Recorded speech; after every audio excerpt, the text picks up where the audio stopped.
যে আর্মি বাংলাদেশে 5 তারিখের এই গণ অভ্যুত্থানের প্রধান নায়ক, মহানায়ক, এই আর্মি আমাদের গৌরব। এখনো যদি কোনো প্রতিষ্ঠান বাংলাদেশে দুর্নীতি মুক্ত থাকে, এই আর্মি, এই নেভি আর এই বিমান বাহিনী, এই তিনটা এখনো দুর্নীতি মুক্ত আছে।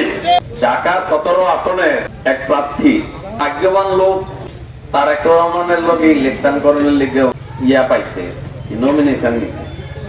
এর সাহস আছে, এই সাহস দেখাইতে গেছে আর্মি লগে। যে আর্মি বাংলাদেশে 5 তারিখের এই গণ অভ্যুত্থানের প্রধান নায়ক, মহানায়ক, নলটা যদি সোজা করে রাখতো কি হইতো বুঝলি তো? নলটা ঘুরিয়ে দিছে, দৌড়িয়া হলাইতে বাধ্য হইছে। কই গেছে?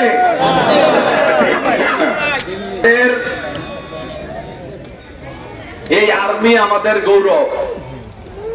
এখনো যদি কোনো প্রতিষ্ঠান বাংলাদেশের দুর্নীতি মুক্ত থাকে, এই আর্মি, এই নেভি আর এই বিমান বাহিনী, এই তিনটা এখনো দুর্নীতি মুক্ত আছে। সেই আর্মিকে নিয়ে যে কথা বলেছে, চান্দুর কপালওয়ালা ইলেকশন করে দেখা, নাইলে পরের দিন দেখতেন যে কাপড় খোলার সময় পাইতো না, বাথরুমে বইতে পারতো